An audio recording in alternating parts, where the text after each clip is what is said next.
Welcome to Pimpy's Investment Chat, where we keep investment talk simple. And here's your host, Pimpy. What is going on out there, peeps? Let's get back to Iraq. See that man over to the left smiling real big? Tell me that ain't the cheesiest smile you've ever seen. Somebody seems happy. The man on the right smiling too. I think they're doing everything they can to make sure that this man comes back as prime minister. What you're going to find out in the articles is there's another group of people that don't want him in as PM at all. Who's going to win? We'll find out. Before we get started, if you could do me a favor and just hit the thumbs up button, the like button that is. This helps us get past the YouTube algorithms. And if you're not a subscriber, please do so, because when you do, it helps out the channel, and I surely do appreciate it. A reminder to everybody that I am not a financial advisor, I'm not a lawyer, nor an accountant. All the information that I share with you is of my own opinion. Hey, look, I want to talk about this Amber Lolly product again. Whenever something good comes along, I do want to talk about this. My neck, I had a kink in my neck from hell, and the pain was, it gets to the point where you get headaches. So I just grabbed the cream and I rubbed that crap on the back of my neck. After a while, you don't even realize that the pain is gone. You're just going, and how we are several hours later, and I'm still, there's no pain.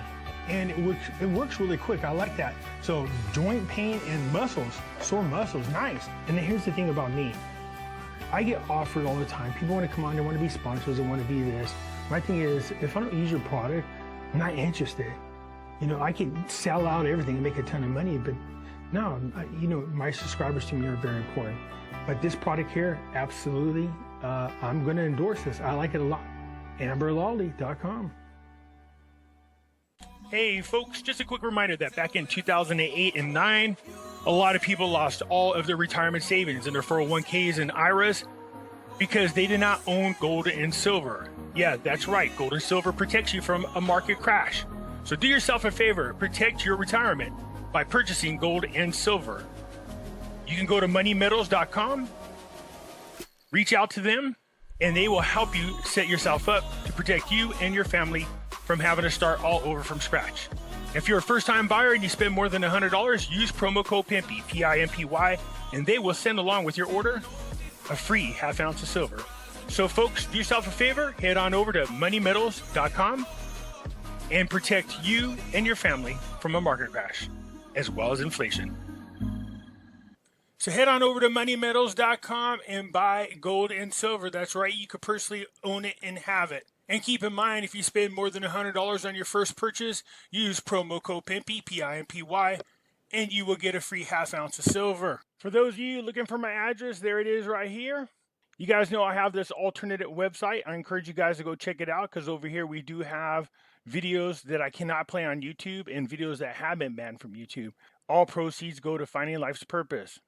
Be careful from people trying to scam you, posing as me. Whenever I reply to your comment, there will be a black circle or a gray circle around my name. If there is no circle or shade around my name, then it's not me. I will not be sending you to WhatsApp or Telegram or Telegraph or anything like that asking you for money.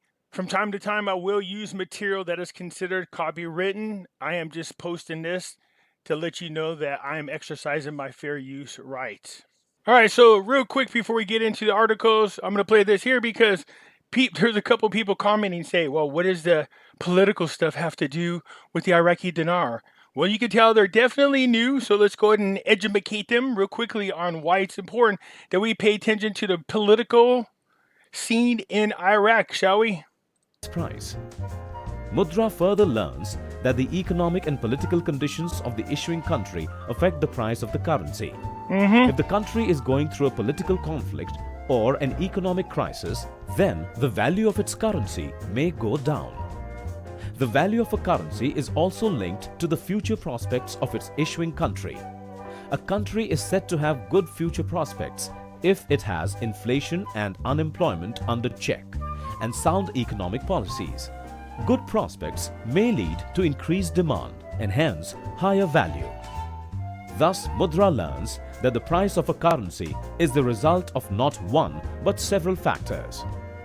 Points to remember. Price of a currency is dependent on demand and supply. Speculations play a role in determining the price of a currency. The political and economic conditions of the issuing country affect the price of the currency. The future prospects of the issuing country affect the price of the currency. So again, points to remember, price of the currency depends on supply and demand. Speculation, that's us, people out there investing, speculating that it might go up or down. Speculation plays a role in determining the price of the currency. The political and economic conditions of the issuing country affect the price of the currency. I'm just helping out you newbies because I can only imagine that that's who it is that is. What does this have to do with the currency? This is what it has to do with.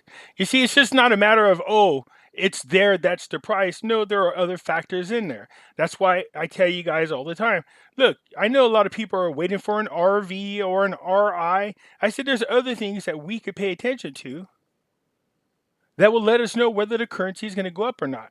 These are the factors.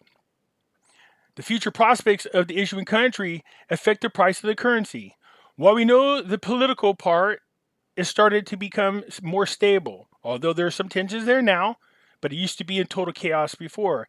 Economic conditions, while we've seen that Iraq is starting to build up its private sector, trying to get away from oil, so that is helping. Their GDP was good. There was good growth in 2021 with Iraq, and they're expecting even better growth in 2022. That's why we pay attention to what's going on in politics and what's going on around the country. The future prospects of the issuing country affects the price of the currency. Well, what are future prospects? That's why we pay attention to the news. What's going on over there in Iraq? Well, they signed a bunch of memorandums of understanding to do trade deals with countries around the world, which will bring in more jobs. There are private sectors being built, which means more people are becoming employed where they pay taxes versus unemployed and getting money from the government. See the difference? That's why we pay attention to the news. I hope that helps. So here we are. This is good news. So as them meeting an agreement on the second term for Halabasi. Congrats to Halabasi. But not only that, these people have joined his forces. And as usual, the media is trying to interfere with this, pushing out all kinds of fake news. It almost sounds familiar. I'm trying to get where that might be coming from. Anyways, it seems like there's a problem like that everywhere around the world. The leaders of the Azam coalition revealed on Thursday the details of the meeting of the coalition in the presence of 12 deputies. We'll get into another article that covers this. So basically what's happening is the two groups have decided to come together and form one coalition. They are united. Halabasi and Kanjour merge into one alliance. A political source announced the alliance between Azam Kanjar and the Alliance of the Progress headed by Halabasi. This is good. The two alliances merged into one alliance, and it will be registered with the Electoral Commission before next Sunday's session. So the Azam Alliance, headed by Kanjar, suffers from the schism that have led to a number of its members to cut Kanjar from the leadership of the coalition, as he called for the advance of the dagger to join him in one alliance. People are taking side. This is like that silent civil war that we have here. Well, in pictures, Al-Qademi meeting with Sadr ended without a press conference. They won't tell people what they're talking about.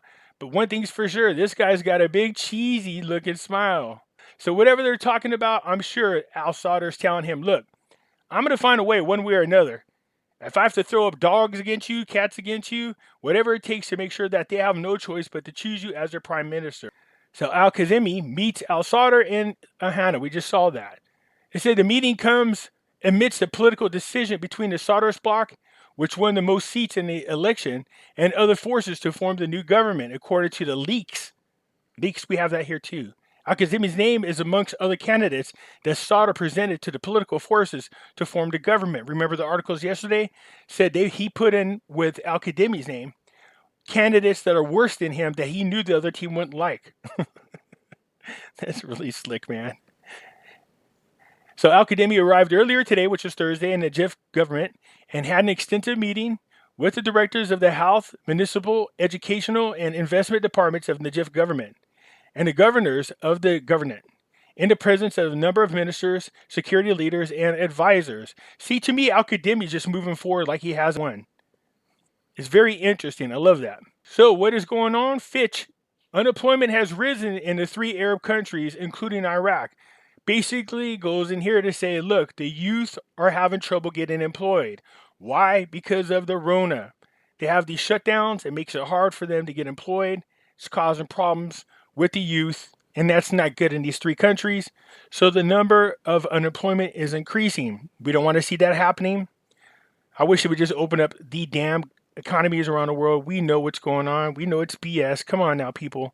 That's what this report's about, how the coronavirus is affecting some Arab countries, especially amongst the youth. The problem with that is they become restless. They become, ruly, and they get into mischief. That's what they don't want. So it just says that OPEC is in Baghdad and they are meeting. Doesn't say really what, but they'll be taking a tour around, looking at different things. A number of historic sites as well as religious shrines and the building of the People's Hall in Baghdad. Not a whole house is going on. Al-Qademi from Najaf, our visit in Najaf is purely administrative and not a political nature. Like I said, there was some credible information that he felt he needed to go there with a security force.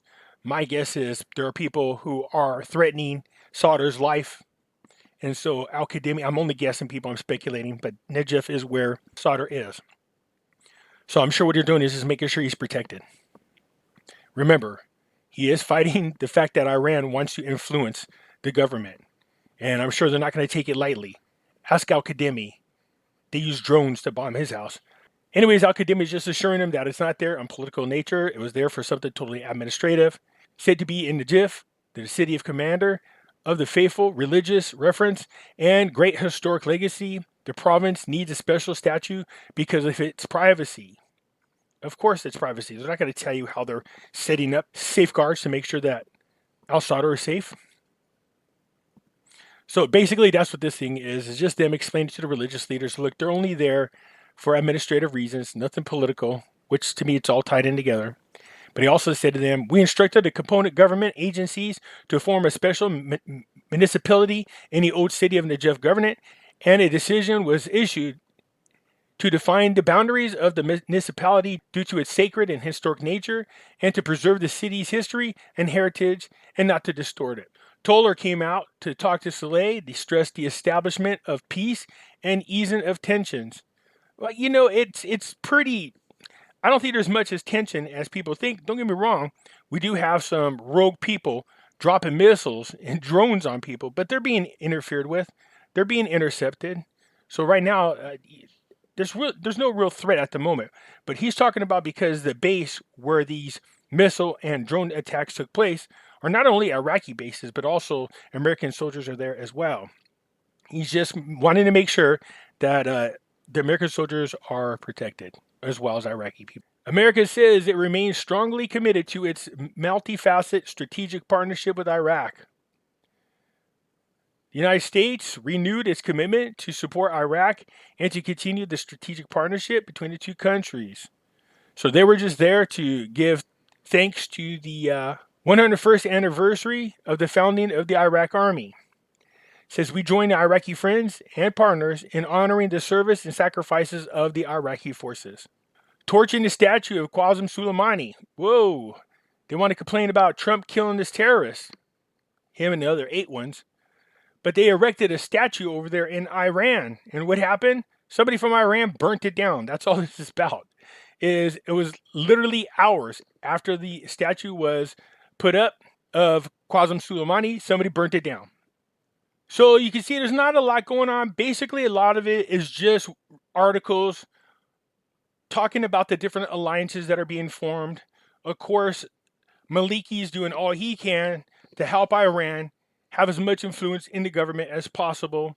Sauder's doing all he can to make sure that doesn't happen, including stealing some of his own people out of his alliance. So that's where we are for now, but you have to feel like Al-Qademi is smiling for a reason. I'm looking forward to the announcement that Al-Qademi is indeed the Prime Minister. What do you guys think? Let me know. Anyways, hit the thumbs up button. If you're not a subscriber, please do so, because when you do, it helps out the channel, and I surely do appreciate it, and I'll catch you later. I'm out.